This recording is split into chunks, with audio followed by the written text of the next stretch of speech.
Hey guys, welcome back to the channel. Today we're going to be working on my green Jeep. You guys didn't know, ever since I lifted it, I pretty much haven't run sway bars.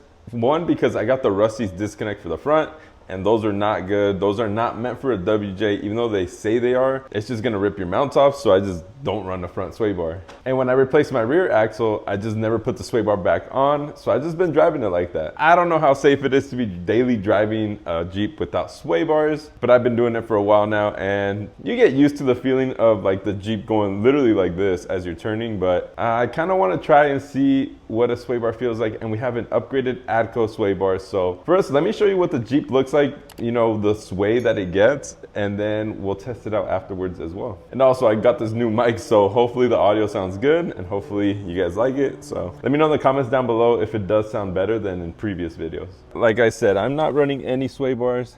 As you can see, it is disconnected on this side, and to hold it up, I am running it on this side.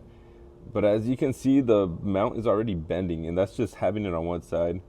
So I definitely don't recommend the Rusty's quick disconnects. Down here in the rear, and I am not running anything at all. And we'll go ahead and put a sway bar back here. Can you see how much it's moving?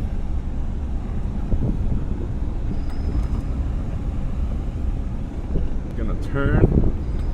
I don't know if you guys can see how much the Jeep moves. Okay, so I just rewatched the video, and I don't think you could see the sway too much on there, but in the Jeep you definitely feel it like turning a lot. So let me show you the sway bar that we're gonna put on. So this is the whole parts area. This is where I have all the parts that we'll be installing. So back here is the sway bar, so I need to get that out. It is the 1-inch ADDCO sway bar, and also we're gonna be installing this soon. This is a Borla exhaust, so I'm excited for that. I'm not usually a loud car type of person, but I'm sure that'll sound nice. So I did get this used, and these links right here are actually from Zone. I have these linked down below. I got them off of eBay, I believe, or Amazon. And these are for a 4-inch lift. And then these are the bushings that hold the sway bar onto the axle right there. And I need to pick up some bolts so that we can put those on, since I don't have any right now. So we're gonna go ahead and go to the parts store real quick, and then we'll be back to install it.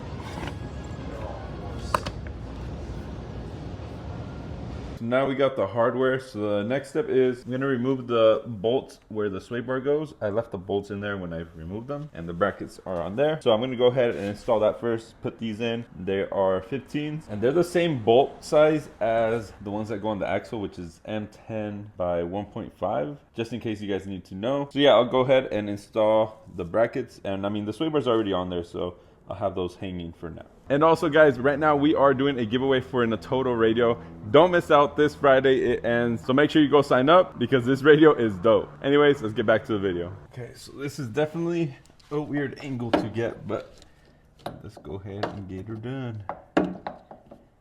And obviously this is not a step that you will probably be doing. I am, because I removed the whole sway bar and all the links. Luckily I left the bolts where the bolt holes are, so I didn't have to get new ones of those, which is probably what I should have done with the axle side bolts as well, but I didn't do that. Now, what I've read with running the ADDCO sway bar online on the forums and all that is that when off-roading, people have broken the mounts. I'm guessing these pieces, so I'll probably remove it if I go off-roading. We'll see. I'll give it a try and see what it feels like, but I'm not sure. I mean, these are bolted just straight to that thin sheet metal, the WJ chassis, so the unibody I should say, so I wouldn't expect that to be too strong either. Okay, we have one in. I'll do the other side, and then we'll put on the sway bar. Since these pieces are adjustable left and right, what I'm gonna do is I'm gonna hang the sway bar to the sway bar links first. After that, we'll adjust the bushings to where it needs to go, and then we'll tighten it up. And I don't have the proper bolts. I'm just using some regular ones. I need to order the correct ones for these because they take some shank bolts, I believe they're called. But for now, we're just gonna run it.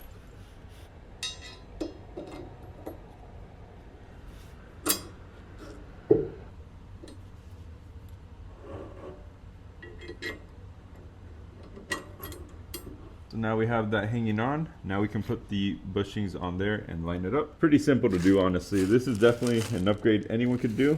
We'll see if it's worth it on the test drive. Bam. Okay, so because of the truss, this bottom piece is hitting. I feel like just sanding it and it'll just bend when I tighten it up. It does seem thin enough to where it will bend. We'll see right now.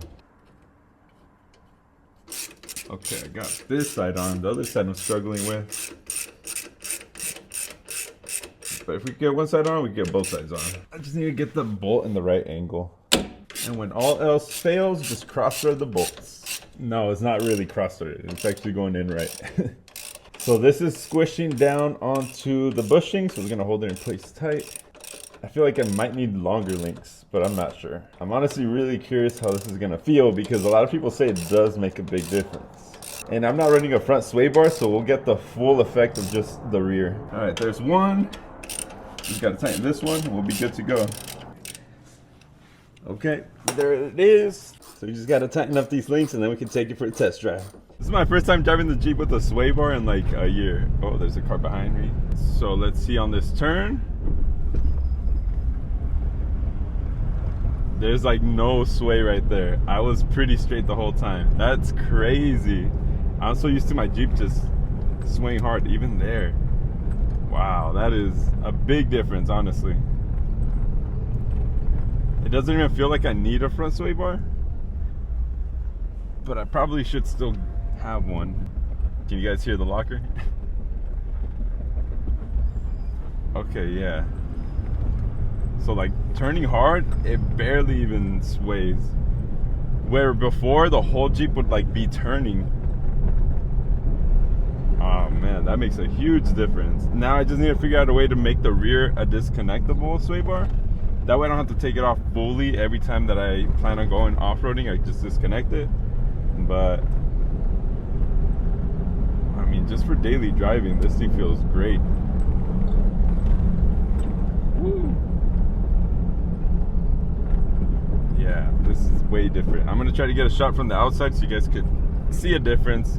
Hopefully you do. I'm telling you right now though, just the rear sway bar, that makes a very big difference.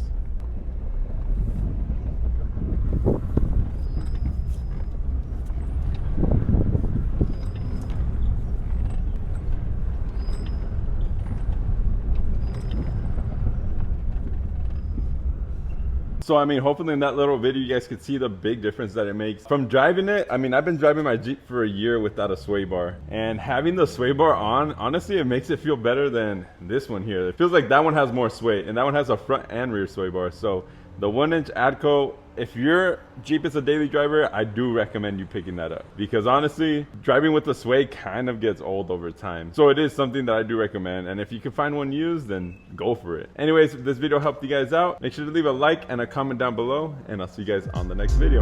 Peace.